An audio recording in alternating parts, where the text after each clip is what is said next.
የምከተላት የኢትዮጵያ ኦርቶዶክስ ተዋሕዶ ቤተክርስቲያን አማኝ ያለ ምክንያት ያለ ምንም ምክንያት ያለ ጥቅም እያለቀ ነው። በደንብ በቤተ ክህነትም ያሉትን ከዛም ውጪ ያሉትን ያማክራል። ስለማያርፍ ነው የታሰረው። ነፍሳትን የማትረፍ ትንቅንቁ እንደቀጠለ ነው። ብዙ ካህናት ናቸው የሚያገለግሉት። ረጅም ዓመት የሞላቸው ካህናት አሉ። አገሩን ያቀኑ እኔ ወደ ዩቲዩብ ሄዳለሁ ይላል። ይሄን ጉዳይ ዛሬ ካልፈታ ወደ ዩቲዩብ ነው የምሄደው ይላል።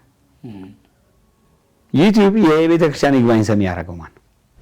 ሀብታም ከሚባሉ ሀገረ ስብከቶች አንዱ ነው ደቡብ አፍሪካ። ቆባና ውልቅም ያሉ ሰዎች አሉ። አሁንም በቆባቸው የሚመኩ ሰዎች አሉ። ምን ማለት ነው? መሪጌታ ብርሃኑ ተክለያሬድ አሁን ኢትዮጵያን እንዴት ያያታል? ያንን በረከት አድርገህ ትቀበላለህ እንጂ የታሰርኩባት ቤተክርስቲያን እያልክ ስትፎክርበት አትኖር። ክሬዲት የለውም። እንደ አክሲዮን ማህበር የመስራችነት ልዩ መብት የላትም ቤተክርስቲያን። በብፁዕ አቡነ አብርሃምና በብፁዕ አቡነ ጴጥሮስ ጊዜ የነበረችውና የኢትዮጵያ ኦርቶዶክስ ተዋሕዶ ቤተክርስቲያን በብፁዕ አቡነ ሳዊሮስና በብፁዕ አቡነ ዲዮስቆሮስ ጊዜ ያለችው ሌላ መልኩ አገልግሎቱን ሲያደናቅፉ ነው የኖሩት። የውሸት ጥቆማ የውሸት ምናምን በመስጠት ብዙ ችግሮች ውስጥ ገብተን እናውቃለን። ሚዲያ አዘማች እኮ አባቶች አሉ፣ ጳጳሳት ማለት ነው። አዎ እከሌ በከሌ ላይ አቡነ ከሌን ደግፋ አቡነ ከሌ ላይ ሁለት ወንድማማቾች አንድ ወንበር ላይ የሚቀመጡ። በእውነት ጉዳይ ማረፍ አልፈልግም። ረፍ የሚለኝንም ሰው መስማት አልፈልግም።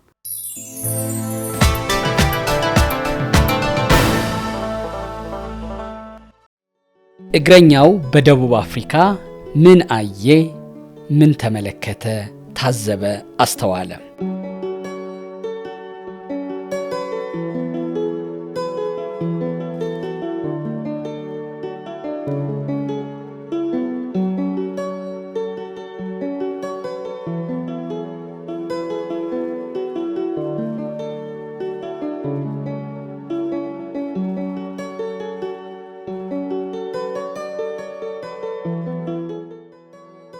ከሁሉ በፊት ደቡብ አፍሪካ ሲባል ትዝ የሚላችሁ ምንድነው?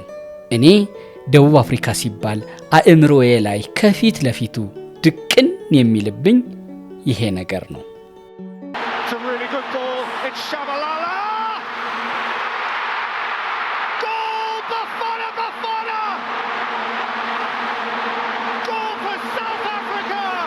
እግረኛው በደቡብ አፍሪካ የሚኖሩ ኢትዮጵያውያንን ራሳቸው ደቡብ አፍሪካውያንንና ወዘተዎችን የማግኘት እድል ነበረው። ደቡብ አፍሪካን ፈጣሪ ጓሮ ዙሪያ ገባሽ ይለምልም አላት። እነሆም ለምለሟ ምድር ተባለች። አሁን ደግሞ ዜጎችና ነዋሪዎች አዘምነው አንቆጥቁጠዋታል። ለኑሮ ቀላል ሀገር፣ የወለደ ለልጁ የማያጣባት ምድር፣ በልቶ ማደር ይሉት ሐሳብ የሌለባት ገነት ሆናለች። አንድ ሰው ደቡብ አፍሪካ ላይ ትንሽ አለኝ ባለው ሙያው ተፍ ተፍ ካለ ኑሮን በልዑል ማዕረግ ተንፈላሶ አንተ አትጉረስ ወጥ ይነካል ተብሎ ተፈትፍቶ ተጎርሶ ኑሮን ይኖራታል። በሆነ ቅጽበት ደግሞ ከዚያ ሕይወቱ ተፈጥፍጦ እንደኔ ከመሆን ያድናችሁ የሚል ሕያው ምስክር ማስተማሪያ ሊሆን ይችላል። እገታ፣ ስርቆት፣ ግድያ፣ የዜኖፎቢያ አመጽ የቀሰቀሰው ውድመት ወይም ራስ በቀል ስህተት ያመጣው ጣጣ ሊሆንም ይችላል። ደቡብ አፍሪካውያን ደግ እንደ አብርሃም ሲሆኑ ባርዬ ባርች የምትሏቸው ፋሚሊየር አይነት ፌስ አላቸው። በዚህ ለምለም ምድር ደቡብ አፍሪካ እንግዳ አንጋሽ አንበሽባሽ ሀገር ውስጥ 3 አይነት አኗኗር ይመከራል ይባላል። አንደኛው ያለው እንደሌለው እየታየ በውድ መኪና እየወጣ እየገባ ጠላት ከማብዛት ተቆጥቦ ትኩረት ሳይስብ አንገቱን ደፍቶ ሆዱን ሞልቶ መኖር ሲሆን፣ ሌላኛው በሀብታምነቱ ይታወቅ ይታይ ግድ የለም ግን በልዩ ጥበቃ ስር ባሉ ሰፈሮች መኖርና መውጫ መግቢያን አይገመቴ ማድረግ ነው። ሶስተኛውና አስተማማኙ ደግሞ ሺ በክንፉ ሺ ባክናፉ ተከተለኝ መድኃኔ ዓለም ሆይ አንተ ጠብቀኝ ማለት ነው። እዚህ ተመቶ ኔልሰን ማንዴላ መታወሻቸው ታይቶ ሲሆን ትዝታው ይቆያል የሚል ምክር ሰምቼ ወደ ቤተ መንግሥታቸው ሂጄ ነበረ። እግረኛው አንተ ትንሽ ዘገየህ፣ G20 የሚባሉ እንግዶች መታውብን ከነሱ ጋር ነን ብለው ሰው ላኩብኝ። ደቡብ አፍሪካ የጂ20 ተሰብሳቢ እንግዶችና የእግረኛው መምጣት ሲደራረብባት ጊዜ ያው እግረኛው የዘመድ እንግዳ ነው በሚል ወደ ቤተ መንግስቱ መግባቱ ቀረ። ክቡር ኔልሰን ማንዴላ ሆይ አፈሩ ይቅለልህ፣ እኔ ነኝ ያነሳሁህ፣ መጥቼ ነበረ ላይህ አልሆነምና በግጥም ተሰናበትኩህ። ደቡብ አፍሪካ ፕሪቶሪያ ላይ ሐመረኖህ ቅድስት ኪዳነ ምህረት ቤተ ክርስቲያን አለች። ይቺ ቤተ ክርስቲያን ነጭ በነጭ አለባበስ በተፈታ አንደበት በሚታወቁት በብፁዕ ወቅዱስ አቡነ ጳውሎስ ዘመነ ፕትርክና ጊዜ እንደተሰራች የከበረው የመሰረት ድንጋይ ላይ ተጽፏል። እጅግ የምወደው ከአክብሮት ጋር ብዙ የምሰማው ጓደኝነቱ ሲበዛ አንተ፣ ካህንነቱ ሲታየኝ አንቱ እያልኩ የምጠራው ባለ ብዙ መልኩ ሰው ካህን በክህነቱ፣ ፖለቲከኛ በእውቀቱ፣ ጋዜጠኛ በአንደበቱ፣ አርበኛ ለኢትዮጵያዊነቱ ብርሃኑ ተክለያሬድ ይባላል። አሁን አጠራሪ ላስተካክል።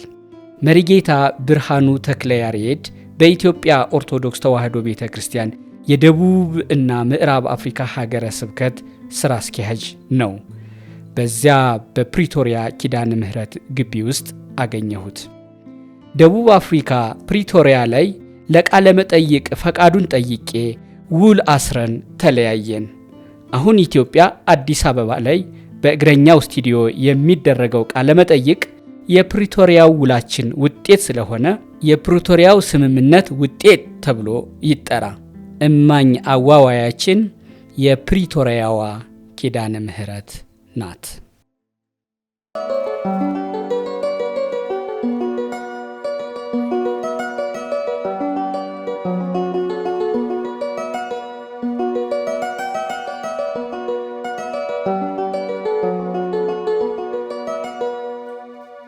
እንዴት ናችሁ?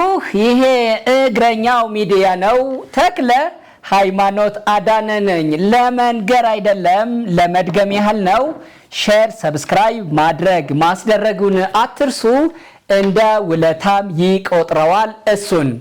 የዛሬ እንግዳዬ መሪጌታ ብርሃኑ ተክለያሬድ የደቡብና ምዕራብ አፍሪካ ሀገረ ስብከት ዋና ስራ አስኪያጅ፣ አሁን ከዚህ በፊት ደግሞ የቅዱስ ሲኖዶስ ጸሐፊ ነበረ። የኢትዮጵያ ኦርቶዶክስ ተዋሕዶ ቤተክርስቲያን ወቅታዊ ጉዳዮችንና ደግሞ መጋቢ በጋሻው ደሳለኝ ያነሳቸው የኢትዮጵያ ኦርቶዶክስ ተዋሕዶ ቤተክርስቲያንን የተመለከቱ ጉዳዮችን ልጠይቅ ነው። በሱ በኩል ያለውን ልሰማ ደግሞ ወደሚያስተዳድረው ሀገረ ስብከት ወደ ደቡብና ምዕራብ አፍሪካ ወረድ ብለን በዚያ ስላለው አገልግሎቱ እጠይቃለሁ። በዚያ ስላሉ ኢትዮጵያውያን የደቡብ አፍሪካ ነዋሪዎችም ሕይወትና ውሏቸውን አነሳለሁ። የሚለኝን እሰማለሁ። ከደቡብ አፍሪካ ፕሪቶሪያ ላይ የተያዘ ቀጠሮ አሁን አዲስ አበባ በእግረኛው ስቱዲዮ እኔና መሪጌታ ብርሃኑ ተክለያሬድ ከእናንተ ጋር ነን። እናንተም እኛን ምሰሉ። መሪጌታ ብርሃኑ ተክለያሬድ እንዴት አለ? እግዚአብሔር ይመስገን። ይሄ ምን ይላል? እግረኛው ሚዲያ። እንኳን በደህና ወደ እግረኛው ሚዲያ መጣህልኝ። እንኳን ደህና ቆየህ። ሰላም አለ? እግዚአብሔር ይመስገን። ከደቡብ አፍሪካ አዲስ አበባ መተህ እዚህ አዲስ አበባ ነው የተገናኘ ነው በእግረኛው ስቱዲዮ። ቀደም ሲል እኔ ለስራ ጉዳይ ደቡብ አፍሪካ መጥቼ ፕሪቶሪያ ላይ ተገናኝተን ነበረ። በዛ የተያዝነው ቀጠሮ ቃልህን ጠብቀህ ነው የሚባለው። እኔ ጠይቄ የፕሪቶሪያውን ስምምነት አክብሬ የፕሪቶሪያው ስምምነት አክብረህ እዚህ ተገኝተህልኛል። በጣም ነው ደስ ያለኝ። እግረኛው ቀደም ሲል እዚህ ኢትዮጵያ በነበርክ ጊዜ በሆኑ ጉዳዮች ስትታሰር ስትፈታም ደግሞም ሀገራዊ ደግሞ በዛ ሲል አንተ በምታገለግልባት ቤተክርስቲያን በኢትዮጵያ ኦርቶዶክስ ተዋሕዶ ቤተክርስቲያን ጉዳይም እግረኛው ሚዲያ ላይ ቀርበህ ታውቃለህ። በዚህ ስቱዲዮ ግን ለመጀመሪያ ጊዜያችን ነው የተገናኘ ነው። ለማንኛውም አዲስ አበባ ነው ግን የኢንተርቪው ፈቃዱን የጠየቅኩት ፕሪቶሪያ ላይ ነው የተገናኘ ነው። እዚህ ላይ ነው። እንኳን ደህና መጣህ ወደ አዲስ አበባም ወደ እግረኛው። እንኳን ደህና ቆየኸኝ ተክሌ። እንዳልከው ለእግረኛው አዲስ ባልሆነ ለስቱዲዮ አዲስ ነኝና በጣም ጥሩ ስቱዲዮ በእግረኛው እድገት ውስጥ ደስ የሚል ነገር አይቻለሁና ደስ ብሎኛል ስለተገናኘን በድጋሚ በጣም አመሰግናለሁ። ደስ ብሎኛል። ትልቁ ጉዳያችን ባለፈው በኢትዮጵያ ኦርቶዶክስ ተዋሕዶ ቤተክርስቲያንን በተመለከተ ምእመናኖቿንም በተመለከተ የቀደመ የኢትዮጵያ ኦርቶዶክስ ተዋሕዶ ቤተክርስቲያን መምህር ሰባኪ የነበረ በአሁኑ ህይወቱ ደግሞ በፕሮቴስታንቱ ዓለም የራሱ ቸርች የራሱ የሆነ ህይወትም አስተሳሰብም ያለው በጋሻው ደሳለኝ በእነሱ መጋቢ የኢትዮጵያ ኦርቶዶክስ ተዋሕዶ ቤተክርስቲያን ላይ አሁን እየሆነ ያለው የምንም አይደለም፣ የቀደመ አባቶቻችሁ እህት ወንድሞቻችሁ ሲያደርጉ የነበሩትን ዋጋ ነው እየተከፈላቸው ያለው፣ ብድር በምድር አይደለም ወይ የሚል አንድ ቃል ተናገረ። ያ የቆየ ነው፣ ግን ደግሞ በወቅቱ ቤተክርስቲያን ላይ በነበረው ነገር ተያይዞ መጣ። እሱም በሰፊው መልስ ሰጥቶበታል።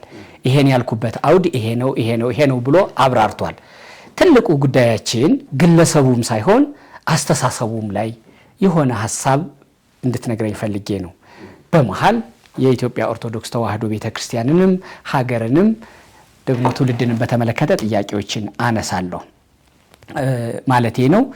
እርስዎ እንዳልል ያው ከዚህ በፊት እግረኛው ላይ ባለ ኢንተርቪው በአንተታ ነው የገለጽ ነው። ተፈቅዶልኝ ነው እንጂ የደቡብ እና ምዕራብ አፍሪካ ሀገረ ስብከት ዋና ስራ አስኪያጅ ነህ። በዛ በኢትዮጵያ ኦርቶዶክስ ተዋሕዶ ቤተክርስቲያን ማዕረጉ አንቱታን ግድ ይላል። ግን ደግሞ ጓደኝነቱ አፍ ላይ አንተታ ያመጣል። አንተ በአንተታ ልቀጥል ማለቴ ነው። አገልግሎት እንዴት ነው በደቡብ አፍሪካ? እኔ እዛ በነበርኩ ጊዜ ብዙ የኢትዮጵያ ዜጎች እየኖሩ ያሉትን ኑሮ አይቻለሁ። በጥሩም አልፎ አልፎም በመጥፎም ያየኋቸው ታሪኮች አሉ። በእንደዛ አይነት ማህበረሰብ ላይ የኢትዮጵያ ኦርቶዶክስ ተዋሕዶ ቤተክርስቲያንን ወክሎ እንደ ሃይማኖት አባት መምህር ካህን ሆኖ ማገልገል ምን አይነት ስሜት አለው? ለነዋሪዎቹ ለዜጎቹ ለምእመናኖቹስ ምን አይነት ረፍት አለው? እና አገልግሎቱን ባውቅ ደስ ይለኛል። ደቡብ አፍሪካን አመሰግናለሁ ተክሌ። እግዚአብሔር ይመስገን ጥሩ አገልግሎት ነው ያለው። ያው እንግዲህ አንተ እንደገለጽከው ደቡብና ምዕራብ አፍሪካ ሀገረ ስብከት የሚባለው በደቡብ አፍሪካ ውስጥ የሚገኙ ከ30 በላይ አብያተ ክርስቲያናትና በጎረቤት ሀገራት እንደ ስዋዚላንድ፣ ዚምባብዌ፣ ቦትስዋና፣ ሞዛምቢክ፣ ማላዊ እነዚህን የመሳሰሉ ጋና እነዚህን የመሳሰሉ ቦታዎች ላይ አንዳንዶቹ አብያተ ክርስቲያናት የተሰራባቸው አንዳንዶቹ ደግሞ በቤተ ጉባኤነት ያሉ እነዚህን ሁሉ የሚያጠቃልል አገልግሎት ነው ያለው። ዋናው አገልግሎት ግን የሚጠቀሰውና የሚነሳው ደቡብ አፍሪካ ውስጥ ያለው ነው። ዋናው መቀመጫውም በብዙ ኢትዮጵያውያንም ያሉበትና ደቡብና ምዕራብ አፍሪካ ሀገረ ስብከት ውስጥ ያለው ኢትዮጵያዊ ምእመን እንደ ማንኛውም በስደት እንዳለ ኢትዮጵያዊ ከሀገሩ ወጥቶ ራሱን ለመለወጥ የሚጥር በስነ ምግባሩን እሴቱን ባህሉን ተሸክሞት የሄደ ኢትዮጵያዊነቱን ያለቀቀ ህዝብ ነው። ከዚህ ጎን ለጎን የደቡብ አፍሪካው የተለየ የሚያደርገው ብዙ ኢትዮጵያውያን በንግድ ስራ የተሰማሩ ከወንጀል ጋር ከሌባ ጋር ከሞት ጋር ተናንቀው የሚኖሩበት ሀገር ነው። አገልግሎቱንም ውብ የሚያደርገው ይሄ ነው።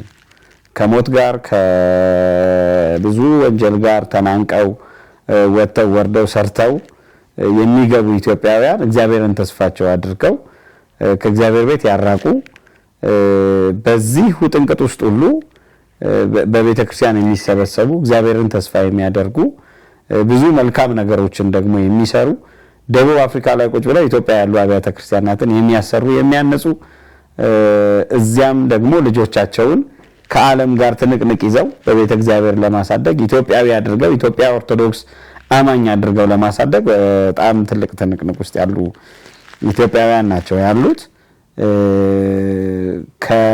በሀገረ ስብከት ደረጃ ከተዋቀረበት ጊዜ ጀምሮ የሰሩ አባቶች በሙሉ እያንዳንዱ ባረጉት አስተዋጽኦ አሁን የተሻለ የአብያተ ክርስቲያናት ቁጥር የምእመን ቁጥር አለ። ነፍሳትን የማትረፍ ትንቅንቁ እንደቀጠለ ነው። ብዙ ካህናት ናቸው የሚያገለግሉት። ረጅም ዓመት የሞላቸው ካህናት አሉ። አገሩን ያቀኑ እዚያው ከህዝቡ ጋር አብረው እየነገዱ እየቀደሱ እያቆረቡ እያስተማሩ ህዝቡን ወደ ቤተክርስቲያን ያመጡ። አሁንም ነፍሳትን የማዳን ትንቅንቁ እንደቀጠለ ነው። ከነ ብዙ ችግሮች ከወንጀል ጋር ከሌላ ብዙ ጉዳይ ጋር ከወረቀት ማግኘት አለማግኘት ጋር ከኑሮ ችግር ጋር ልጆች ከማሳደግ አለማሳደግ ጋር እየተናነቀ ነገር ግን እግዚአብሔርን ተስፋ ያደረገ ከቤተ እግዚአብሔር የማይርቅ በየጊዜው በአገልግሎቱ ሁሉ ቤተክርስቲያንን እየደገፈ ቤተክርስቲያን እየሰራ እየገዛ የቤተክርስቲያን ህንጻ እየገነባ ቤተክርስቲያን ከ30 በላይ አብያተ ክርስቲያናት በስሟ ያለ የተገዛ እንዲኖራት ያደረገ ህዝብ ነው ያለውና በዚህ ህዝብ መካከል ማገልገል ብዙ ነገሮች ከባድ አይደሉም። ደግሞ በብዙ ጭንቀት ውስጥ ያለ ህዝብን ማድመጥ ማገልገል ማጽናናት ደግሞ ብዙ በረከት ብዙ እርካታ አለው እና እኛ ጥቂቱን የማስተባበር ስራ እንሰራለን። እዚያ ያሉ ካህናት እዚያ ይኖሩ ብዙ አባቶች ደግሞ በብዙ ውጣ ውረድ ውስጥ ያገለግላሉ። የውጭ ሀገር አገልግሎት በጣም ቀላልና ገንዘብ ማግኘት ብቻ የሚመስለው ሊኖር ስለሚችል ነው ይሄንንም ማነሳው። ብዙ ፈተና ብዙ ውጣ ውረድ ያለው ከሀገር ቤቱ የበለጠ አባት የሚያስፈልገው ህዝብ ያለ ከሀገር ቤቱ የበለጠ ፈተና ያለበት ሀገር ነውና እጅግ በጣም ደስ የሚል አገልግሎት ነው ያለው። በደቡብ አፍሪካ እንደሚታወቀው ብዙ ኢትዮጵያውያን ያሉት ብዙዎቹ የንግድ ስራ ነው የሚሰሩት። ንግድ ስራ በራሱ የሚያመጣው ስትረስ አለ። ደግሞ ሀገሩ ላይ ያለው የሀገሩ ህግ በተቀያየረ ቁጥር አንዳንድ ችግሮች በተነሱ ቁጥር እና ሌላው ላይ የደረሰው ነገር ሁሉ እያንዳንዱ ልብ የሚሰብር ስለሆነ በብዙ ችግር በብዙ ጣውረድ ውስጥ የሚኖሩ ኢትዮጵያውያን ባሉበት ነው የምናገለግለውና ደስ የሚል የወደድኩት አገልግሎት ነው። ህዝቡም ደግሞ ከዚህ ከሀዘን ከችግር ጋር ሆኖ የኛ ራሳችን የሀዘናችን የችግራችን ማረፊያ ሆኖ ነው የኖረው። እጅግ በጣም ደስ የሚል አገልግሎት ነው። እግዚአብሔር ይመስገን። የገንዘብ ብቻ እንደው የውጭ ሲባል በውጭ ገንዘብ የሚገኝበት ብቻ አይደለም ስትል ብቻ ላይሆን ይችላል። ግን ደግሞ ያው ሀገሩ የስራም የምንም ስለሆነ ሀብታም በውጭ ካሉት አዲስ ሀብታም ከሚባሉ ሀገረ ስብከቶች አንዱ ነው ደቡብ አፍሪካ። አይደለም ምናልባት ያው በአስተሳሰብ ካልሆነ በስተቀር ደቡብ አፍሪካ ብዙ ስራ የሚፈልግ ሀገረ ስብከት ነው። እንደ ሀገረ ስብከትም እንደ ካህናትም ከተነጋገር ካህኑም ሰው አይደለ ያየሁት በአብያተ ክርስቲያናቱ የተወሰኑትንም ማየት ብዬ ነበር። አንተን ያገኘሁበት ፕሪቶሪያ ሐመረኖ ቅድስት ኪዳነ ምሕረትም ፍሪናይን የሆኑ ቤተክርስቲያኖች ሄጄ ነበር። ኢትዮጵያ ውስጥ እንኳን ያን ያክል ይዞታ መገኘቱን እርግጠኛ አይደለሁ። የማማራቸው የስፋታቸው ይሄ ደግሞ ከሀብት ከምን የመጣ አይደለም። በጣም ጥሩ ነው። በዛማ ሀብታም ነን እኮ ያልኩ ነው። ብዙ አብያተ ክርስቲያናት አሉን የተገዙ ብዙ መሬቶች አሉ። ወደፊትም ለመገዛት አዲስ ለመስራት የሚያቀዱ አሉ። ይሄ ግን በሀብት የመጣ አይደለም።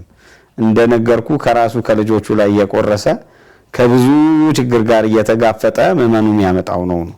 ቀደም የካህናቱን አገልግሎት ነው ላነሳ የፈለኩት። የካህናቱ አገልግሎት ካህናቱም ሰው እንደ ሰው እዚያው ነው የሚኖሩት።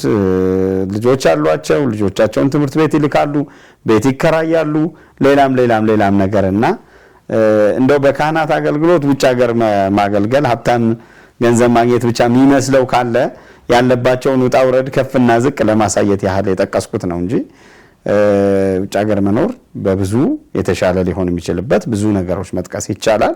በዚያው ልክ ከሀገር መራቅ ደግሞ ለምን የሚባልበት የተሻለ ደግሞ የማይሆንበት ደግሞ ብዙ ነገሮች መጥቀስ ይቻላል። ወደ ደቡብ አፍሪካ በስራ አስኪያጅነት ከተመደብክ ቆየት አልክ። ወደ 2 ዓመት እየተጠጋህ ነው።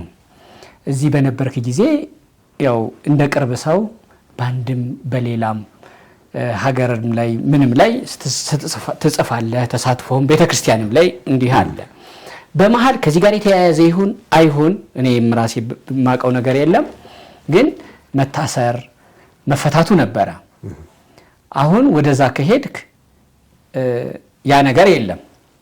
እኔ ስንቅ ማመላለሱ የቀለለልኝ ነገር አለ። በአንተ ህይወት ግን ምን አቀለለልህ? ራቅ ማለቱ ማለቴ ነው። አገልግሎቱ ያው ቅድም እንደገለጽከው እዚህ ባለው አገልግሎት ከዚህ በፊት እዚህም ሚዲያ ላይ የተነጋገርነው ስለሆነ ብዙ ምቀኞች፣ ብዙ የሐሰት ወሬ አመላላሾች በአንድም በሌላ መልኩ አገልግሎቱን ሲያደናቅፉ ነው የኖሩት። የውሸት ጥቆማ፣ የውሸት ምናምን በመስጠት ብዙ ችግሮች ውስጥ ገብተን እናውቃለን። በነገራችን ላይ ባለፈው ጊዜም እንደገለጽኩት አሁንም የማነሳው እኔ ራሴን በፖለቲከኝነት በፖለቲካ አዋቂነት ገልጬ አላውቅም። ልክ ነው አይደለም። ችግሩ እኛ በምንማርበት እድሜ እንደገለጹ በምንማርበት እድሜ ብዙ ነገር ማወቅ በሚኖርብን እድሜ በጣም ወጣቶች በነበርንበት እድሜ ትልልቆቹ ዝም ስላሉ ተማርን አወቅን የሚሉት ሰዎች ወደፊት ስላልመጡ ከሆነ ጊዜ በኋላ ፖለቲካው ተለውጦ ደግሞ 80 ሚሊዮን ምናምን ፖለቲከኛ ተፈጥሮ ነበረ። ደግሞ ነገሩ ሲጠነክር አሁን ደግሞ ትንሽ ቀዝቀዝ እያለ ይመጣ ይመስለኛል። ስለዚህ መማር ባለብን እድሜ ብዙ ማወቅ በሚጠበቅብን እድሜ ምናልባት የወጣትነት ጊዜያችን የሚባለው እድሜ ላይ ሌሎቹ ዝም ስላሉ የገባንበት ነው። ፖለቲካ ግን በባዶ እጅ አይደለም የገባው ማለት ነው። ካህን እኔ መግቢያ ላይ ምስል እንደነበረ ካህን በክህነቱ፣ ፖለቲከኛ በእውቀቱ፣ ጋዜጠኛም አርበኛም በኢትዮጵያዊነቱ እል ነበረ። በነበረ ጊዜ ኢትዮጵያንም የኢትዮጵያን ታሪክም የኢትዮጵያን ፖለቲካም የኢትዮጵያን ቤተክርስቲያን ታሪክም መብትና ግዴታም ስትገልጽ እንዲሁ ዝም ብሎ አይደለም የሚገለጸው። የ50 ሰው ግምት ነህ። ለትህትና ያክል ከሆነ እንደ ካህንነትህ አልፈዋለሁ። ግን አንዳንድ ጊዜ ራስንም መግለጽ ለምን እንትን ያስብላል ብዬ ነው። የ50 ያገባኝም ያለ ሰው ከሆነ ችግር የለም አቀበል ይቻላል። እሱ 50 ያገባኛል የኔ አገላለጽ ምንድነው? ፖለቲከኛ የሚለው ቃል ራሱኛ ሀገር የምንጠቀምበት መንገድ በጣም የተሳሳተ መንገድ ነው። ቃሉ ስለምትፈራው ነው፣ በዛ መታየት ስለማትፈልግ ብቻ አይደለም። ፖለቲካል ነበር የሚሰራ የነበረው። አሁን እኮ ማየት ይቻላል። ሁሉም ሰው እንደሚያውቀው እኛ ፖለቲካ ውስጥ በነበርንበት ጊዜ ወጣቶች ነን። ያው አሁን አርጅተናል እያልኩ ባይሆንም ትግል ነው እንጂ ፖለቲካ አይደለም። ጤናማ ፖለቲካ አይደለም የነበረው፣ ትግል ነው። የሆነ ነገር ታረጋለህ፣ ሰልፍ ትወጣለህ፣ ታጋልጣለህ፣ የሆኑ ነገሮች ጽፋለህ ምናምን፣ የትግል እንጂ ጤናማ የሆነ ፖለቲካ ያልነበረበት ነው። ፖለቲካ ሐሳብ ነው። ሐሳብ ማቅረብ፣ በሐሳብ መከራከር፣ የተሻለ ሐሳብ ማምጣት፣ አንዱ ካንዱ እሻላለሁ ማለት፣ የሌላውን ስተት ማጋለጥ፣ እነዚህን የመሳሰሉ ነገሮች ናቸው። እንዳልከው ግን ወደ ፖለቲካው ስገባ ያን ጊዜም በነበርኩበት ጊዜ እኔም ማምነው አንድ ነገር ያለ ዕውቀት የሚደረግ ነገር መሆን የለበትም ብዬ አምናለሁ። ስለዚህ አነባለሁ፣ ማወቅ ያለብኝን ነገር አውቃለሁ። በዚህ ልክ በጥቂቷም ቢሆን አስተዋጽኦ አድርጌያለሁ ብዬ የምለው ለትትና ሳይሆን በጥቂቷም ቢሆን አስተዋጽኦ አድርጌያለሁ ብዬ በምልባት ጊዜ ያወቅኩትን ነገር ለማድረግ ሞክሬያለሁ። ያንን የቀደመ ታሪክ እንደ ጥንት አብሶ እየቆጠሩ ዘላለም አንተን ማሳሰሪያ፣ አንተን ማሸማቀቂያ፣ አንተን ማሳደጃ ሊያደርጉ የሚፈልጉ ብዙ ሰዎች ይኖራሉ። ከሀገር ጋር ከፍ ዝቅ ማለት ነው እንጂ ፖለቲካ አይደለም ነው። ሀገር በተመቻት ጊዜ የሚመቸን፣ ሀገር ደግሞ ዝቅ ባለች ጊዜ፣ ባጎነበሰች ጊዜ፣ ችግር በተፈጠረ ጊዜ ደግሞ አብሮ የሚቸግረን፣ አብሮ የሚያስለቅሰን፣ አብሮ የሚያስጮኸን ጉዳይ ስላለ በዛ ልክ የተቀረጽንበት ያደግንበት ሊሆን ይችላል። የቤተ ክህነት ሰውነቱ፣ የድሃ ልጅነቱ፣ የአዲስ አበባ ልጅነቱ ምናምኑ ይደማመርና ስለ ሀገር ያገባኛል የሚል አውቃለሁ፣ መናገር አለብኝ፣ ይህንን ነገር ዝም ብዬ ማለፍ የለብኝም፣ አቅሜ ባይሆንም የአቅሜን ደግሞ ልጋፈጠውና የሚመጣው ይምጣ የሚለው ስሜት በጥቂቱም ቢሆን አለኛ ጋርና በዛ እንቅስቃሴ ውስጥ ነው የነበርነው እኔና ጓደኞቼ። ስለዚህ በዛ ነው መመዘን ያለበት ብዬ የማምነውና ያችን እየጠቀሱ ግን ያችን እየመዘዙ ግን ትናንትና እያሉ ያው ትናንትና እነሱ እዛው ስለነበሩ ማለት ነው። ሁልጊዜም እንደምለው ትናንትና እነሱ ከመንግስት ጋር የሚላላኩ የነበሩ ሰዎች ስለሆኑ ለውጥም ሲመጣ ደግሞ ተገልብጠናል ተገልበጡ ብለው ወደ እንትኑ ያችን ለመጥቀስ ይሞክራሉ። ለዛ ነው ማነሳለህ እንጂ በኢትዮጵያ ፖለቲካ ውስጥ ማንም ሰው ያቅሜን አድርጌያለሁ እንደሚለው በጣም ጥቂቱን ያቅማችንን ነገር አድርገናል ብዬ አምናለሁ። በዛ መልክ ነው እንትን ያልነው። ወደ ደቡብ አፍሪካ መሄዱ ምንድን ነው የጠቀመን ከተባለ ያው ተረጋግቶ ማንበብ የሚቻልበት ቦታ ነው። የማኔጅመንት ስራ ነው የምንሰራው። የማኔጅመንት ስራ ስንሰራ ከአገልግሎት ርቀናል ማለት አይደለም። ማስቀደሱም፣ ማይሌት መቆሙም፣ ሰዓታት መቆሙም፣ ማስተማሩም አለ፣ መማሩም አለ። ከነዚህ ጉዳዮች ጎን ለጎን ግን የሚረብሽ ብዙ ነገር የለም። ማንበብ ይቻላል፣ ራስን ማሳደግ ይቻላል፣ መማር ይቻላል። እና ብዙ ተረጋግቼ ያሰብኩበት ብዙ ተረጋግቼ የማነብበት ቦታ አግኝቻለሁ ብዬ አምናለሁ።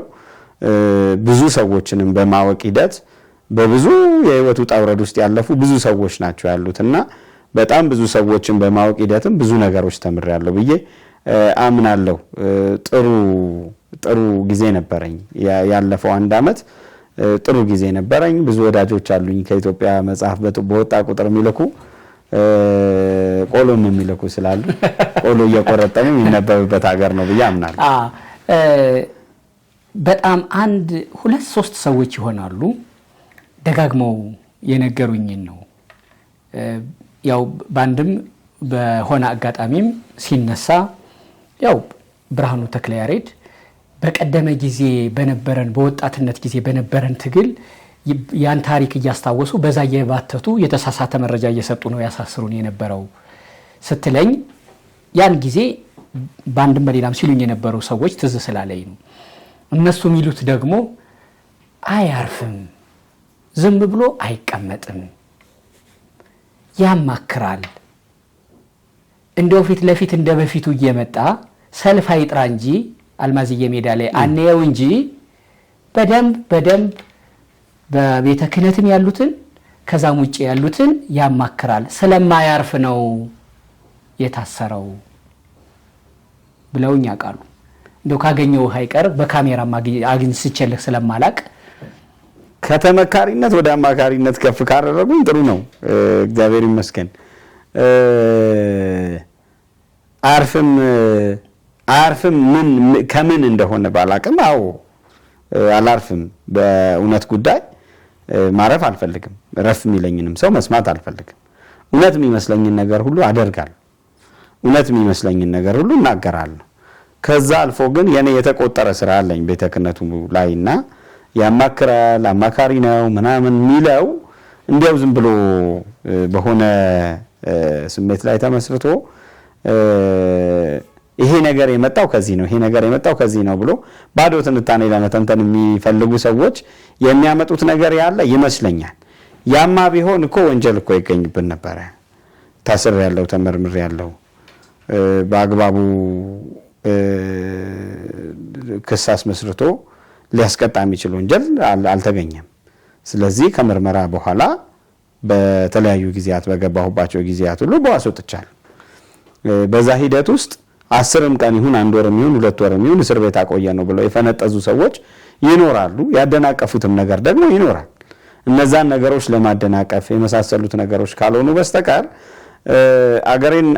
አገሬን እወዳለሁ፣ ቤተክርስቲያኔን እወዳለሁ። ከቤተክርስቲያኔ የሚቀድምብኝ ምንም ነገር የለም። በዚህ ጉዳዮች ላይ እውነት ለመናገር ፊት ለፊት ለመምጣት ሳልደበቅ ሌላ የድብቅ ስም ሳይኖረኝ ለመናገር ችግር የለብኝም። በዚህ ጉዳይ የሚያስጠይቀኝ ነገር ካለ ለመጠየቅ ዝግጁ ነኝ። የሚያስጠይቀኝ ነገር አለ ብዬ አላምንም። ምን ማለት ነው? ሐሳብ ነው እኔ ጋር ያለው። ሐሳብ ደግሞ አያስጠይቅም። የትኛውም ሐሳብ አያስጠይቅም። በዛ ሐሳብ ላይ የተሻለ ተቃራኒ ሐሳብ አምጥቶ መከራከር፣ መነጋገር የተወደደ ነው። ያንን ማድረግ የማይችሉ ሰዎች ግን እከሌ እኮ ሐሳቡ የከሌ ደጋፊ ነው ይላል። አንተን አይደለም፣ ሐሳቡ የከሌ ደጋፊ ነው ይሄ ማለቱ ብለው አንዳንድም ሊተነትኑት ይፈልጋሉና ይሄ በአንድም በሌላም መልኩ እኔም ላይ ከኔ ጀርባ ያሉም ላይ ብዙ ሰዎች ላይ ጉዳት አድርሷል። ግን ደግሞ ሁልጊዜም እንደምለው እንዲህ ያሉ ጉዳዮችን ለበረከት እጠቀምባቸዋለሁ። ብዙ ሰው አውቅባቸዋለሁ። እዚያም እስር ቤትም ሆኜ ወንጌል አስተምርባቸዋለሁ። በጣም ብዙ ሰው እስር ቤቱ የሚጨንቅበት ሳይሆን ደስ የሚለው ሆኖ እንዲፈታ አደርግባቸዋለሁ። ስወጣ ደግሞ እግዚአብሔር ባርኮኝ ብዙ በረከት አገኝባቸዋለሁና ይሄ የተቆጠረ የተገኘ ነገር ነው የምነግርህ። እንደው ዝም ብሎ ተስፋም ስላልሆነ ዞሮ አያርፍም የሚለው ነገር ለበጎ ነገር ከሆነ አዎ ትክክል ነው። ሰዎቹ ማወቅ ያለባቸው አሁንም ብርሃኑ አያርፍም የሚለውን ነው። ያ ግን በወንጀለኝነት የሚያስጠይቅ አይደለም ለማለት ነው። ያው በቤተ ክርስቲያን ውስጥ በደቡብና ምዕራብ አፍሪካ ሀገረ ስብከት ዋና ስራ አስኪያጅ እንደሆነ የኢትዮጵያ ኦርቶዶክስ ተዋሕዶ ቤተ ክርስቲያን ጥቅም መብቶችን ቀኖና ስርዓቱን እንደሚያውቅ ፖለቲከኛ በእውቀቱ እንደምለው ጋዜጠኛም አርበኛም ብዬ እንደምጠቅሰው የኢትዮጵያ ኦርቶዶክስ ተዋሕዶ ቤተክርስቲያን አሁን ትናንትና ዛሬ ያላትን ቦታ ማወቅ ፈልጋለሁ፣ እጠይቃለሁ። ከዛ በፊት ግን ኢትዮጵያ ከውጪ ወደ ውስጥ ልግባ ብዬ ነው ወደ ቤተክርስቲያን። ኢትዮጵያን አሁን በዚህ ሰዓት እንዴት ግለጻት? በምን ሁኔታ ነው ያለው? ራቅ ብለህ ደቡብ አፍሪካ ላይ እንደሚኖር በየጊዜው ደግሞ ለሪፖርትም ለስራም ቤተሰብ ለማየትም ወደ ኢትዮጵያ እንደሚመጣ ሰው በብዙ መጽሐፍት እንደሚያነብ በብዙ የትልልቅ ሰዎች ኢንተርቪው በመንግስት አስተዳደር ላይ ባሉ በሀገር መሪነት ላይ ባሉ ሰዎች ኢትዮጵያን እንደሚሰማ ሰው ራሱ ደግሞ ኢትዮጵያን የሚያይበት የራሱ አይነ ህሊናም አለው። መሪጌታ ብርሃኑ ተክለያሬድ አሁን ኢትዮጵያን እንዴት ያያታል? የኔ ኢትዮጵያ ከኢትዮጵያ ኦርቶዶክስ ተዋሕዶ ቤተክርስቲያን የተለየች አይደለች። ሁሌ እንደምናገረው የኔ ኢትዮጵያ የተሰራችበት ምሰሶ የቆመችበት አምድ የታሰረችበት ሀብል የሚመዘዘው የኢትዮጵያ ኦርቶዶክስ ተዋሕዶ ቤተክርስቲያን ዋጋ ከፋይነት ነው። ከኢትዮጵያ ኦርቶዶክስ ተዋሕዶ ቤተክርስቲያን ዋጋ ከፋይነት ነው ብዬ ነው ማምነው። ይሄንን ስናገር ኢትዮጵያ የአንድ እምነት አገር ናት ምናምን ከሚል ነገር የሚተረጎም አይደለም። የኢትዮጵያ ስሪት ሰው አክባሪነት፣ እንግዳ ተቀባይነት፣ እርስ በርስ መደማመጥ፣ በሽምግልና መታረቅ፣ አንዱ ዝቅ ሲል የአንዱ ማዘን፣ በአንዱ ደስታ ሌላው መደሰት፣ በጋራ ማደግ፣ ኢትዮጵያ የምትባል ሀገር ጠላት መጣባት፣ ኢትዮጵያ የሚባል ሀገረ መንግስት ሊጠፋ ነው የሚል ነገር ሲነሳ የተጣላ ሁሉ ታርቆ እጅ ለእጅ ተያይዞ የሚዘምትባት ህይወቱን ሰጥቶ የሚያቆያት ሀገር ናት ኢትዮጵያ የምትባል ሀገር። ይቺ ሀገራችን አሁን እንዴት ነው የምናያት? በብዙ ታማለች፣ በብዙ ህመም ውስጥ ናት። ህመሟ አንድ መድኃኒት አዘህ በአንድ መድኃኒት በአንድ ታብሌት ሚድን ህመም አይደለም። በጣም ብዙ ህመም ታማለች። ታረቁ የሚል ሽማግሌ የሚከበር ሽማግሌ የጠፋባት ሀገር ሆናለች። እንኳን ደም እንኳን ጠብ ወንዝ ማስቆም ይችላል ሽምግልና በሚባልባት ሀገር ላይ ሽማግሌ የተናቀባት፣ ሽማግሌ የተደፈረባት፣ ዜጎቿ እርስ በርስ የማይደማመጡባት፣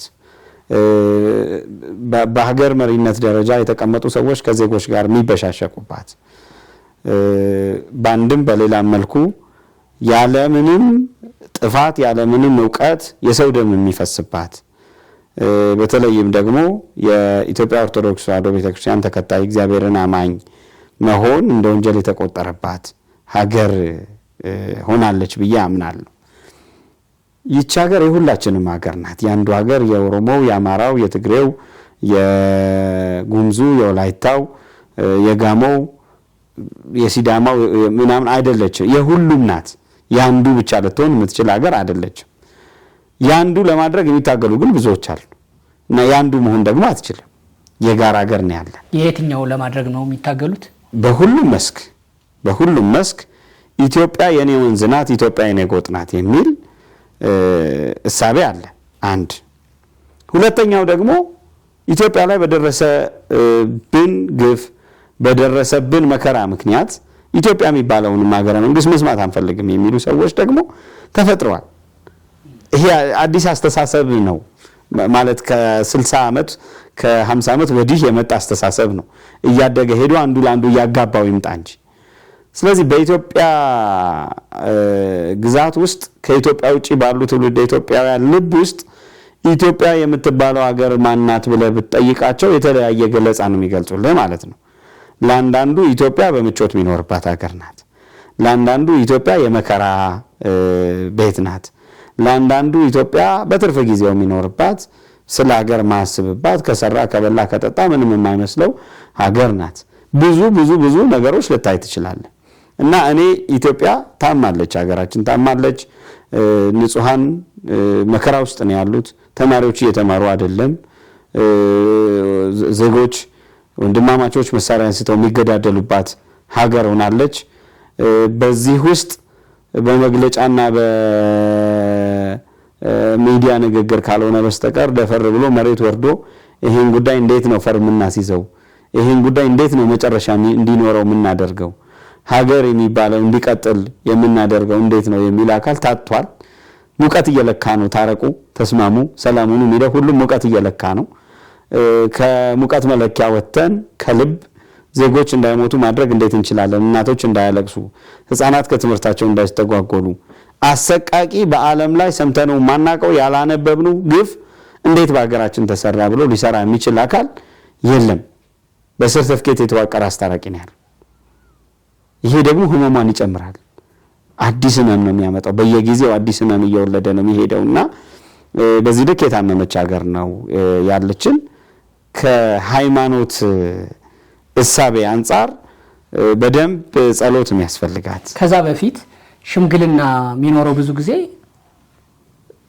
ህግ ከሚያስከብረው አካል በፊት ነው አይደለ? በሽምግልና ይለቅ ሲባል ህጉ ቀጥሎ ሽምግልና ገደብ የለውም። ቆይ አይደለም፣ ህግ አለ። ቆይ ህግ የሚያስከብር አለ። እሺ፣ ወደ ህግ ሄዶ ህጉ ቀጪ ነው፣ አሳሪ ነው። ህጉ ምናልባት ሰይፍ ነው። ወደዛ ከመሄድ ግን ባንተምተው ለምን አትጨርሱም ሲባል እሰማለሁ፣ ወግ ማዕረግ። ነገር ግን አሁን አንተ ኢትዮጵያን በሽምግልና ብቻ ለካሃት። ህግ የሚያስከብረው ሰይፍ የጨበጠው ላይ ዳርዳሩ ነው ያለፍከው። ሰይፉ አልሰራም፣ አይሰራም። ሀገር በሽምግልና ነው የምትመሰረተው። ሽምግልና ገደብ የለውም። በሰይፍ ነው እንጂ ዜጎች እየተገዳደሉ እየተታኮሱ ሽማግሌ መሀላቸው ገብቶ ተኩሱን ማስቆም አለበት። እነዚህ ሰዎች ሳይታኮሱ መሳሪያ ሳያነሱ እናስታርቃቸው የሚለው እንዳለ ሆኖ ያንን አልፈው እየተታኮሱ ቢሆን እንዳይሞቱ እንዳያልቁ ሽማግሌ መግባት አለበት። ተታኩሰው ከጨረሱን በኋላ ቢሆን ደም ለማድረቅ ሽማግሌ ይገባል። ገደብ የለውም፣ የጊዜ ገደብ የለውም ሽምግልና። ምክንያቱም ሽምግልና አስታራቂ ነው። አሁን ባለው ሁኔታ የዜጎችን መከራ ውስጥ መግባት ለአፍ በሚቀል ሁኔታ እኛ እንናገረው እንጂ መከራ ውስጥ ያሉ አካላት የማህበረሰብ አካላት ቢናገሩት እንደ ሀገር አብረን ሳለን ወይ የአንድ ሀገር ሰዎችስ ነን ወይ የሚያስብል ነው። ስለ ሽምግልናው ከልብ አይደለም፣ ከልብ የሆነ ሽምግልና እየተደረገ ነው ወይ የኔ ጥያቄ። ሰይፍ የያዘው አካልማ ናሞክረኝ ነው ሊል የሚችለው። ሰይፍ የያዘ አካል እኮ ሰይፍ ነው የሚመዘው አይደል? ግን ከሰይፉ መማዘዝ በፊት ሽምግልናው፣ በሰይፉ መማዘዝ ጊዜም ቢሆን ደግሞ ሽምግልናው እኔ እንደ አንድ ኢትዮጵያዊ በጣም ብዙ ወጣቶች የኔ እድሜ ከኔ እድሜ በታች ያሉ ወጣቶች እያለቁ ነው በየቀኑ። እንደ አንድ ኢትዮጵያዊ እኔ የምከተላት የኢትዮጵያ ኦርቶዶክስ ተዋሕዶ ቤተክርስቲያን አማኝ ያለ ምክንያት ያለ ምንም ምክንያት ያለ ጥቅም እያለቀ ነው። ያለ ምንም ምክንያት በየቀኑ ቤቱ በተኛበት እየታረደ ነው፣ እየሞተ ነው። እንደዚህ አይነት ጉዳዮች ናቸው። ሽምግልና እኮ ከህግ በላይ አይደለም። ህግን የሚያጠፋ አይደለም አይደል? ሽምግልና አሸማግሎ የሚቀጣውን ቀጥቶ የሚያስተካክለውን አስተካክሎ ነው የሚሄደው እኮ ሽምግልና። አንተምተው አይደለም ሽምግልና። ለህግ የሚቀርበው አካል ለህግ ይቀርባል፣ የሚታለፈው አካል ይታለፋል። ለሰላም ሲባል ደግሞ የሚጨባበጡት ይጨባበጣሉ ነው አይደል ሽምግልና? ስለዚህ ፍትርት አልሰፈነልኝም እየሞትኩ ነው በሚባልበት ሀገር ከሃይማኖት አባቶች ከሽማግሌዎች ከሀገር ሽማግሌዎች በላይ ሊዳኝ ሊያስተካክል የሚችል አካል የለም። ሀገር የምትተርፈው በእነዚህ ነውና ከልብ የሆነ ነገር አለ ወይ በሱ ልክ የሚለው ጥያቄ ነው ያለው። ጉዳይ ግን ያስጨንቃል በጣም። እንደው ዝም ብሎ ለቃለ መጠይቁ ሲባል ባጭሩ አነሳሁት እንጂ መከራችንን ብንገልጸው የማያልቅ ብዙ መከራ ነው ያለው። ካንዱ ወደ አንዱ እየተሸጋገርን ካንዱ ወደ አንዱ እየሄድን እያደገ መከራችን የመጠላላታችን ልክ የመገዳደላችን ልክ የመጠፋፋታችን ልክ የበለጠ እያደገ ወደ መጨረሻው እያመራ ያለበት ሁኔታ ነው ያለውና ኢትዮጵያ ህመም ላይ ናት። ህመም ደግሞ ይታከማል። ካንሰሩን ቆርጦ ማውጣት አሊያም በጨረር ህክምና ማድረግ አሊያም ደግሞ ቁጭ ብሎ የትኛው ህክምና ነው የሚበጃት ለእናታችን ብሎ መምከር ከልብ የሆነ ይሄ ዝም ብሎ ቅድም እንዳልኩት በሰርተፍኬት የተዋቀረ በሆነ ደብዳቤ ሲፈቀድልህ የምታረጋው አይደለም። ከልብ የሆነ ሽምግልና የሚፈቅድልህ እምነትህ የሚፈቅድልህ አምላክህ የሚፈቅድልህን ነገር ማድረግ የሚገባበት ጊዜ ላይ ነው ብዬ አምናለሁ። የኢትዮጵያ ኦርቶዶክስ ተዋሕዶ ቤተክርስቲያን በብፁዕ አቡነ አብርሃምና በብፁዕ አቡነ ጴጥሮስ ጊዜ የነበረችውና የኢትዮጵያ ኦርቶዶክስ ተዋሕዶ ቤተክርስቲያን በብፁዕ አቡነ ሳዊሮስና በብፁዕ አቡነ ዲዮስቆሮስ ጊዜ ያለችው የትኛዋ ነው ሰላሟ? የትኛዋ ነው የተሻለ ምትለው? ላጣላህ አይደለም፣ አይ ግን ለቤተክርስቲያን የመጀመሪያው ጥያቄ ኢትዮጵያን እንዴት ታያታለህ ስለነበረ ቤተክርስቲያንን እንዴት ታያታለህ የሚለውን ጥቂት ልጥቀስ። አሁን የኢትዮጵያ ኦርቶዶክስ ተዋሕዶ ቤተክርስቲያን መጀመሪያ ላይ እንደጠቀስኩት ሀገር የሰራች ከሀገር ጋር አብራ ስትወድቅ ስትነሳ የነበረች ሀገረ መንግስት የሚባለው እንዲቀጥል ያደረገች በሀገር ደረጃ እንደ ሰው ካሰብነው ትልቅ ተቋም ናት። እንደ ሃይማኖት ደግሞ ስናስበው ሰማያዊት መጨረሻ የሌላት ሙሽራዋ ክርስቶስ በመጣ ጊዜ የሚነጥቃት ቤተክርስቲያን ናት። በዚህ ውስጥ የመንፈሳዊው ስራ እንዳለ ሁሉ አስተዳደራዊው ስራ አለ። አሁን ያለችበት ሁኔታ ምን ይመስላል ከተባለ በሁሉም መስክ በሁሉም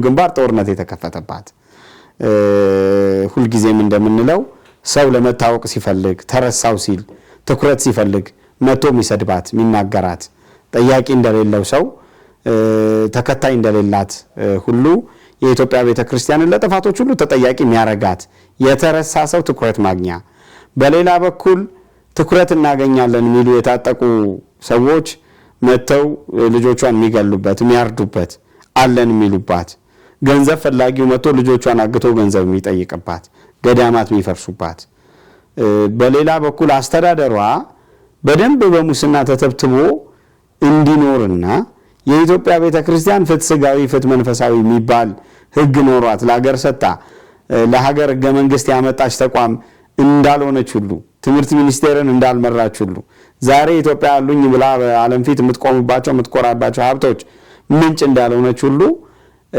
አንሳ እንድትታይ የማድረግ ፍላጎት የተንጸባረቀባት፣ በአንድም በሌላም መልኩ ቤተክርስቲያንን የማሳነስ የማጥፋት ዘመቻዎች በዚህም በዛም በኩል የሚነሱባት ተቋም ናት አሁን ባለችበት ሁኔታ። በዚህ ተቋም ውስጥ አሁን እንዳነሳልኝ የቀድሞው ያሁኑ የሚል አሰላለፍ ሊኖር ይችላል። በነገራችን ላይ የቀድሞው በምትለውም ልክ ለምንድነው ሰልፍ የሚባል ነገር የተሰረዘው ተብሎ ባንዳዎች የተባሉበት ጊዜ ነበር አባቶች አይደለ?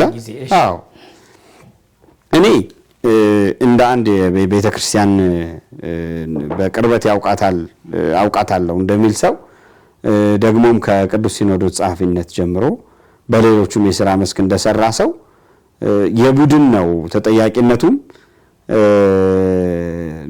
መሞገሱም መሆን ያለበት ብዬ ነው የማምነው። የቡድን ነው የከሌ ወከሌ የሚባል ነገር የለም። ሲኖዶሱ ተሰብስቦ በቅዱስ ሲኖዶሱ አንድ ጠቅላይ ስራ አስኪያጅ አንድ ዋና ጸሐፊ ይመርጣል። በዚህ ውስጥ የሆነ ጊዜ ሲኖዶሱ ተሰብስቦ ብፁዕ አቡነ ጴጥሮስን የቅዱስ ሲኖዶስ ዋና ጸሐፊ፣ ብፁዕ አቡነ አብርሃምን ጠቅላይ ስራ አስኪያጅ አድርጎ መርጧል። ዋና ጸሐፊው የቅዱስ ሲኖዶሱን ስብሰባዎች እንዲያሳልጥና አባቶች በየሀገረ ስብከታቸው በተበታተኑ ጊዜ እዚህ የሚሰራውን ስራ እንዲሰራ፣ ጠቅላይ ስራ አስኪያጁ አድሚኒስትሬሽኑን ስራ እንዲሰራ፣ ቤተክርስቲያንን እንዲመራ የሚያደርግ በፓትርያርክ የሚመራ ደግሞ በሳምንት 2 ቀን የሚሰበሰብ ቋሚ ሲኖዶስ ያለው 4 ተለዋጭ 3 ቋሚ አባቶች ያሉት አካል ነው። ስለዚህ የሚለካው በቡድን ነው ብዬ ነው የማምነው። የብፁዕ አቡነ አብርሃም ስተት፣ የብፁዕ አቡነ ሳይሮስ ስተት፣ የብፁዕ አቡነ ጴጥሮስ ስተት፣ የብፁዕ አቡነ ዲዮስቆሮስ ስተት ብለህ እነ ብፁዕ ላይ የምትለክከው ነገር ሊኖር አይችልም ብዬ ነው የማምነው። አሁን ባለንበት ሁኔታ የሚታዩ በዚህም በኩል የሚታዩ ብዙ ነገሮች አሉ። አንደኛው በአባቶችና በልጆች መካከል ያለው ድልድይ እየተሰበረ ነው። በድጋሚ ተጠግኖ ነበር በመከራዋ ጊዜ እየተሰበረ ነው። ያ ድልድይ ለምንድን ነው የተሰበረው? ለምንድን ነው እየሆነ ያለው ካልከኝ አጠቃላይ አሁን ካነሳናቸው ነገሮች ጋር የተያያዘ ደግሞም ያልተያያዘ በተለያዩ በእያንዳንዱ አጥቢያ ላይ በእያንዳንዱ ንስሐ አባት ላይ ከምዕመኑ ጋር በሚኖረው መስተጋብር የሚፈጠሩ ነገሮች ቤተክርስቲያንን እያራራቋት ነው ከአባቶች ጋር። ይሄ ሲጠራቀም ነው ቤተክርስቲያን ላይ አባት አለን እንደ የሚል ተናጋሪ በድፍረት እንዲናገር ያደረገው። ይሄ ተጠራቅሞ ነውና የሁለት ወይ የሶስት ሰዎች ላደርግልህ አልፈልግም። ቤተክርስቲያን በአስተዳደሯ ቀጣይነት ያለው ሁልጊዜም እንደምናገረው ወደር የለሽ ከአንድ ቤተሰብ እስከ ፓትርያርክ ድረስ የተሰናሰለ ሰንሰለት ያላት ናት። ያን እዛ የተሰናሰለ ሰንሰለቱ ላይ ነፍስ መዝራት፣ እሳት ማንደድ ያስፈልጋል። ሙቀት ያልተለየው እንዲሆን ማድረግ ያስፈልጋል። አባቶችን አንዱ የዚህኛው አንዱ የዛኛው አድርጎ መሳል፣ በተለይ ደግሞ አስፈሪው ነገር እነሱ የተቀበሉት እንደሆነ የሁላችሁም አይደለንም የነከሌነን የሚሉ እንደሆነ በአባትና በልጅ መካከል ያለው ነገር ይቆረጣል። አሁንም እኮ ገና ችግሮቻችን አልጸዱም። የትግራይ ሲኖዶስ እኮ አሁንም ሲኖዶስ ነው እያለ ነው አይደለ? ችግሮቻችን አልጸዱም። ለመሾም ደግሞ ያኮበኮበ ያለ ሌላ አካል አለ።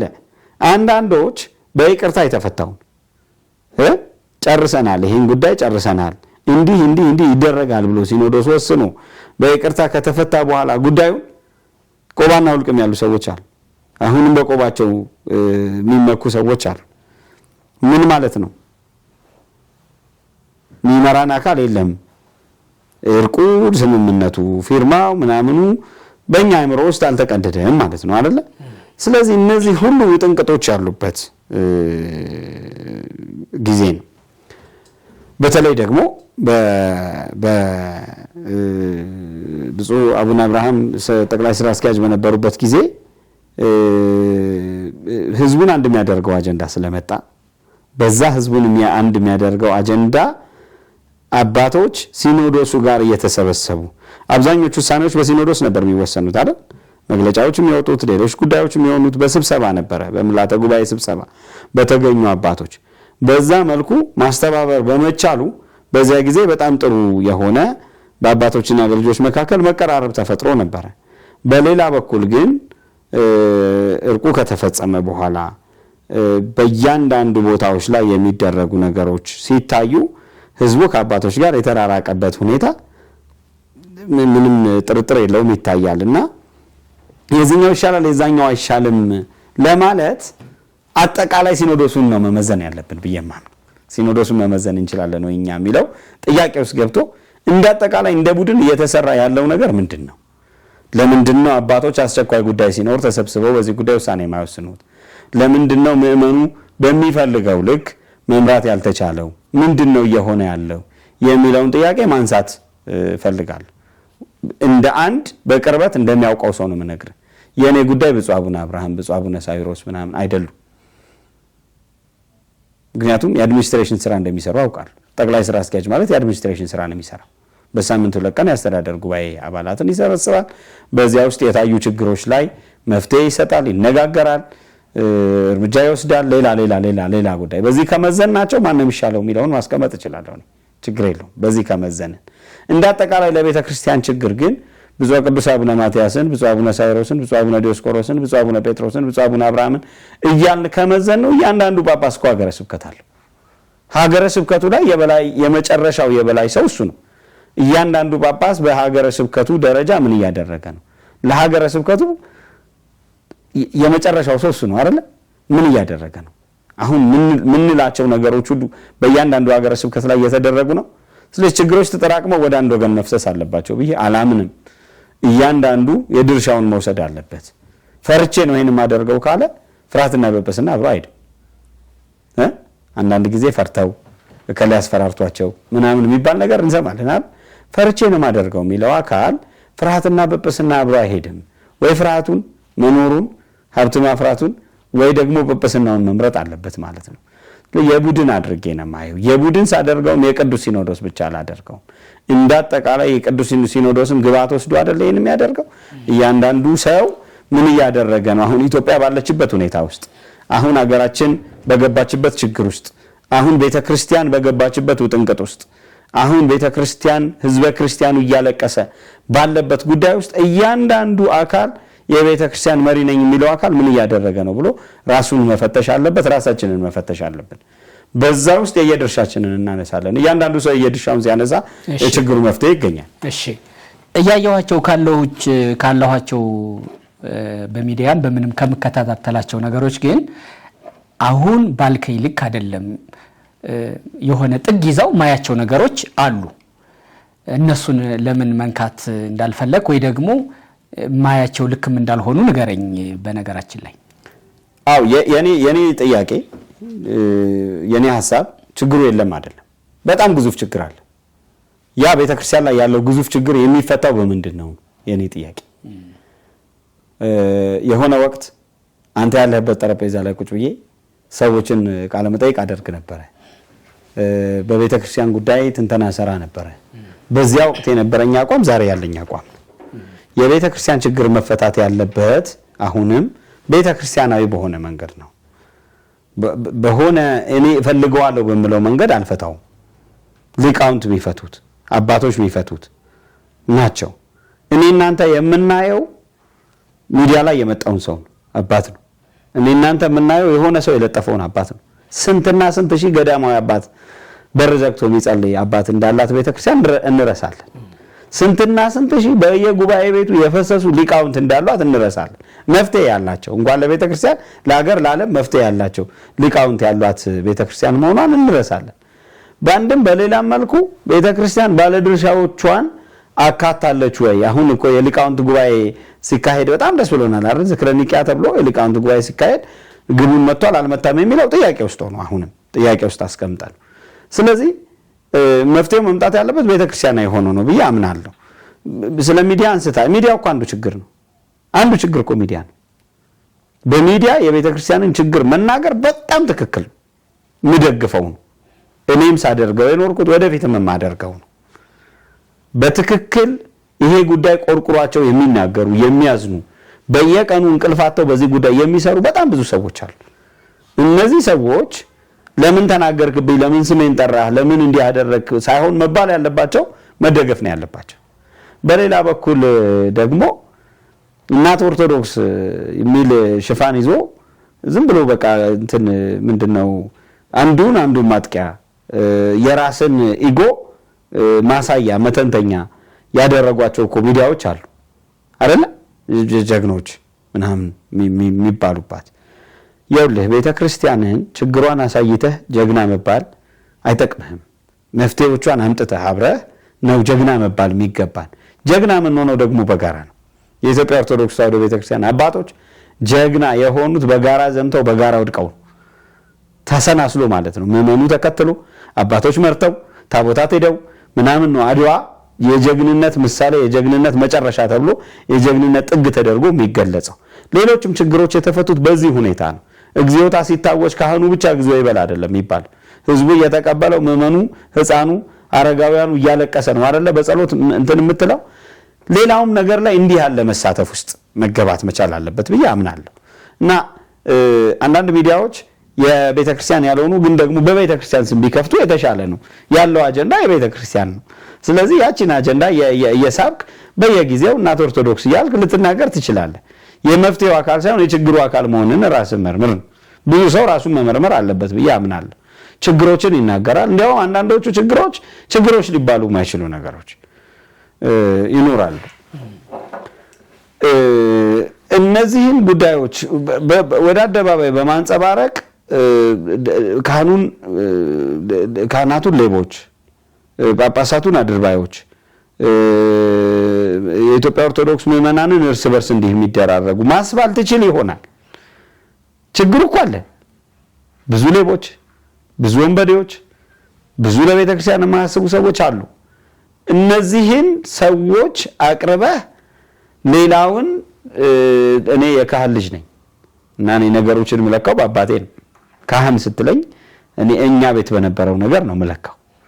ስለዚህ እንደዛ ያሉ አባቶች ያሳደጓቸው ልጆች ብዙ ወዳጆች እንደዛ ያሉ አባቶች አሉ አሁን ልጆቻቸውን እያሳደጉ ያሉ እንደኛ ያልሆኑ እንደኔና እንዳንተ ያልሆኑ እነዛን ሁሉ ጨፍልቀህ ነው የምታሳየው። ስለዚህ ከገንዘብ ማግኘቱ ከመታወቁ ጀግና ከመባሉ ባሻገር ለቤተ ክርስቲያን መፍትሄዎቿ ነን ወይ ብሎ መጠየቅ ያስፈልጋል። ዛሬ አይደለም ይሄን የምናገረው፣ ወደ ኋላ ተመልሶ እዚሁ ሚዲያ ላይ የተናገርኩትን ነገር ማየት ይቻላል። መታሰር በአንድም በሌላም መልኩ የሆነ ነገር ስታደርግ ያንን ለማስቆም የሚያደርጉ ሰዎች ያደረጉት ነገር ነው። ያንን በረከት አድርገህ ትቀበላለህ እንጂ የታሰርኩባት ቤተክርስቲያን እያልክ ስትፎክርበት አትኖር። ክሬዲት የለውም። እንደ አክሲዮን ማህበር የመስራችነት ልዩ መብት የላትም ቤተክርስቲያን። 9 ሰዓት የመጣው 11 ሰዓት የመጣው 3 ሰዓት የመጣው እኩል ነው በቤተክርስቲያን ውስጥ። ስለዚህ ለቤተክርስቲያን እንቆረቆርላታለን የሚለው በበዛ ቁጥር እንዲያው መፍትሄ አምጪ ነን የሚለው ሰው ተናጋሪው ሰው በበዛ ቁጥር ችግሮቿ እየበዙ ነው ያሉት እና ምንናገርባቸው በሚዲያ ምንናገርባቸው በጣም ብዙ ጉዳዮች እያሉ በማንናገርባቸው ጉዳዮች ስንናገር እናያለን። እና እኔ ደነግጣለሁ። አሁን በጣም ብዙ የቤተክርስቲያን የሚባሉ ሚዲያዎች በስተዋል አይደለ? በጣም ብዙ የቤተክርስቲያን የሚባሉ ሚዲያዎች የሚባሉ ነው ያልኩት። እነዚህ ሚዲያዎች አይቼ መጨረስ አልችልም። አንዳንዶቹ በትክክል ችግሩ ይሄ ነው ብዬ እስከምል ድረስ እና ጥሩ እንትንም አለ። ምንድነው ተውኔት የሚያለቅሱ ሰዎች ምናምን አለ። ጥሩ ነው ለቤተክርስቲያን ማልቀስ ምናምን ነው። የኔ ቁም ነገር መፍትሄው ላይ ለምን አንነጋገርም? አንዱ ሲያወግዝ ይኖራል እንዴ? አንዱ ሲሳደብ ይኖራል እንዴ? አንዱ ላይ ድንጋይ ሲወረውር ይኖራል እንዴ? ቤተክርስቲያን እኮ ሁሉ ሰው በጋራ የሚያመልክባት ተቋም እግዚአብሔር አላት። በክርስቶስ ደም የተመሰረተች ናት። ስለዚህ እኛ መፍትሄ አምጪዎች አይደለም። ሁልጊዜም እንደምለው እኔ ያቅሜን እውነት ልናገር፣ ያቅሜን የሆነ ነገር ላድርግ፣ ለቤተ ክርስቲያን መፍትሄ የሚያመጣላት ግን አምላኳ እግዚአብሔር ነው ብዬ ነው ማምነውና ሚዲያው በራሱ ችግር ሆኖ መጥቷል። ለዚህ ብዙ ነገሮችን ብዙ ምክንያቶችን ማንሳት ይቻል ይሆናል። የራሷ ሚዲያ በአግባቡ ነገሮችን እየዘገበ ነው ወይ? ያንን ለመብለጥ በሚደረግ ፉክክር ውስጥ የሆነ መስመር የሳቱ ሚዲያዎች ሊመጡ ይችላሉ። እነዚህ ሚዲያዎችስ ጋር የሚሄዱ አካላት አንድ ገጠመኝ ልንገር። እኔ የቅዱስ ሲኖዶስ ጸሐፊ በነበርኩበት ጊዜ አንዳንድ አባቶች አቤቱታ ይዘው ይመጣሉ። አቤቱታው እውነትም ሊሆን ይችላል፣ የነሱ ሐሳብም ሊሆን ይችላል። ተርተኛ መቼም ተበደልኩ ብሎ የሚመጣ ሰው ሁሉ እውነተኛ አይደለም እና አንዳንዱን ጉዳይ በጉባኤ የሚታይ ነው። አንዳንዱ ደግሞ ወደ ጉባኤ የማይመጣ ነው። የታችኛውን መንገድ አልፎ መምጣት አለበት አይደል? ይሄ ጉዳይ የወረዳ ቤተ ክህነት አይቶት ሀገረ ስብከት አይቶት ከዚህ በኋላ እንዲህ ብሎ ምናምን የሚባል ነገር ይኖራል። ያንን ልናስረዳቸው እንሞክራለን። የተበደሉም ናቸው እነዚህ አባቶች እያልኩ ነው። ከነዚህ መካከል የተወሰኑት ምንድነው መሰለ የሚሉት እኔ ወደ ዩቲዩብ ሄዳለሁ ይላል። ይሄን ጉዳይ ዛሬ ካልፈታ ወደ ዩቲዩብ ነው የምሄደው ይላል። ዩቲዩብ የቤተ ክርስቲያን ይግባኝ ሰሚ ያደረገው ማን ነው? ማንም ሰው በግሉ በዩቲዩብ ስሙ ሊጠፋ ሊቀጠቀጥ ምናምን ይችላል። የግል ጉዳይ ከሆነ ምንም የግል ጉዳይ የግል ኃጢአት ነው። የግል ኃጢአት ምንም ችግር የለውም። ያው በቃ በግል ኃጢአቱ ይጠየቃል። ከቤተ ክርስቲያን ጉዳይ ጋር ተያይዞ እቺ ነገር ዛሬ ካልፈታት እኮ ወደ ዩቲዩብ ሄዳለሁ ይላል። ለምንድን ነው እንደሚልህ? ዩቲዩቡ ይሄንን ጉዳይ ከዚህ ሄደህ የቱ ጋር ደረስክ፣ የላይኛው አካል ምን አለ፣ የግባኝ ሰሚው ምን አለ ሳይል ሳያመዛዝን የመጣውን ነገር ሁሉ ለመተቻ አገኘውት ብሎ ያቀርባል። ስለዚህ የቤተ ክርስቲያን ጉዳይ እንትን ላይ ነው ያለው። ምንድነው ቴብል ላይ ነው ያለው። ሚዲያው ቴብል ላይ ነው ያለው። ጥሩ እንጀራ መብያ ሆኗል። ትንሽ በድፍረት እቺ መናገር የሚገባ ይመስለኝ። ጥሩ እንጀራ መብያ ሆኗል። እንዲደርቅም የሚፈለግ አይመስለኝም። ይሄንን ጉዳይ በተወሰነ መልኩ ለመፍታት ከሚዲያዎች ጋር አንድ ፓናል ምናምን የማድረግ እንቅስቃሴዎች ነበሩ ከሰሙ እንጂ ከዚህ በፊት በቤተክርስቲያን ሕዝብ ግንኙነት መምሪያ በኩል ሚዲያዎችን መጥራት ከነሱ ጋር መነጋገር ሰጠቻቸውም አለች ቤተክርስቲያን የሚዘግቡ ተብሎ ፈቃድ መስጠት የመሳሰሉት ነገሮች ነበሩ። እነሱ ነገሮች ከሰሙ አሁንም ቢሆን እንደዛ አይነት ነገሮች መኖር አለባቸው ብዬ አምናለሁ። ቤተክርስቲያን የወንድ በር አላት፣ የሴት በር አላት፣ የካህናት በር በዚህ በምስራቅ በኩል ነው የሚለውንም የማይረዳ ሰው ሁሉ ቤተክርስቲያን ማለት ጳጳስ ማለት ካህን ማለት እያለ ሲተነትን ታገኘውና ያ ደግሞ ለቤተክርስቲያን የመፍትሄ አካሏ አይሆንም። በልጆቿ መፍትሄ የምታመጣ ከልጆቿ ጋር የምትመክር መሆን አለባት ብዬ አምናለሁ። አንድ ግን ሳላልፈው መናገር የምፈልገው ይሄን ጉዳይ ቢነካ ጥሩ ነው ብዬ የማምነው ሌላው የውስጥ ችግር ነው። የራሳቸው የአባቶች ችግር ሚዲያ አዘማች እኮ አባቶች አሉ። ጳጳሳት ማለት ነው። አዎ እከሌ በከሌ ላይ አቡነ ከሌን ደግፋ አቡነ ከሌ ላይ ሁለት ወንድማማቾች አንድ ወንበር ላይ የሚቀመጡ በአንድ ጸሎት ሃይማኖት ወናምን በሐቲ ቅዱስ ቤተክርስቲያን ብለው የሚናገሩ እኛና መንፈስ ቅዱስ ወስነናል የሚል ውሳኔ በጋራ ተወስኖ የሚመጡ አንድ ቃለ ጉባኤ የሚፈርሙ አንድ አዳራሽ ላይ የቅዱስ ሲኖዶስ ጉባኤ ተብሎ የሚቀመጡ አባቶች መካከል በመትመጣ ትንሽ ቁርሾ አንዱን ደግፎ አንዱን የማቃለል አንዱን ከፍ አድርጎ አንዱን ዝቅ የማድረግ ዓላማ የያዙ ያነገቡ ሚዲያዎች ደግሞ አሉ። ይሄም ራሱ ለቤተ ክርስቲያን ትልቁ ችግር ትልቁ ማነቆ ሆኗል። በቃ ሰው አሁን በዩቲዩብ ከሚሰማው በቲክቶክ ከሚያየው ነገር ነው የሚነሳው። መቼም መጽሐፍ እንዳናነብ ፌስቡክ የሚባል ነገር መጥቷል። ትልልቅ ዶክመንታሪዎች እንዳናውቅ ቲክቶክ አለ። አጫጭር ቪዲዮ አይተን በአጫጭር ቪዲዮ በተቆረጠ ቪዲዮ መፍረድ ልማድ ሆኖብናል። ስለዚህ እንዲህ ያሉ ጉዳዮች በአንድም በሌላ መልኩ እየተነሱ ያሉባቸው ሚዲያዎች ጭምር አሉ። ቆም ብሎ ማሰብ የሚገባ ይመስለኛል። እኔ ስለራሴ ልነግርህ አይደለም። በእያንዳንዱ ቀን ስናገር የዛሬ 10 ዓመት ልጄ ታየዋለች ብዬ ነው የምናገር። ምንድነው የነበረው ያን ያቋመ ብባል ቢያንስ በእግዚአብሔር ፊት እኮ በኋላ ነው አይደል? ቢያንስ በልጄ ፊት እንዳላፈር እፈራለሁ። ስለራሴ አይደለም አሁን ማነሳ እያንዳንዱ በቤተ ክርስቲያን ጉዳይ የሚሰራ ሚዲያ ይቆማል ወይ ከአንድ ዓመት ከሁለት ዓመት ማንኛውም ችግር እኮ ይፈታል። ማንኛውም ችግር ያልፋል። ማንኛውም ጠብ በመሸናነፍም በእርቅም ይፈታል፣ ያልቃል፣ ያቆማል። ወይ አንዱ ያሸንፋል ወይ በእርቅ ያልቃል። ካለቀ በኋላ በየት በኩል ነው የምትቆመው? ስለዚህ መፍትሄው ላይ ነበር የቆምኩት። መፍትሄ ነበር እንዲመጣላት የታገልኩት። የቤተ ክርስቲያን የመፍትሄ አምጪ አካል ነበርኩ። ቢያንስ ሌሎቹ ያደሟትን እኔ በመናገር አላደማትም የሚል ጉዳይ ላይ ቆም ብሎ ማሰብ አለባቸው ብዬ አምናለሁ። በጣም ጥሩ። አንድን አባት እንዲህ አይነት ችግሮች ለምንድን ነው ቤተ ክርስቲያን እኮ በጣም ብዙ ችግር አለ ይሄ ያለ ብዬ ጠየቅኳቸው።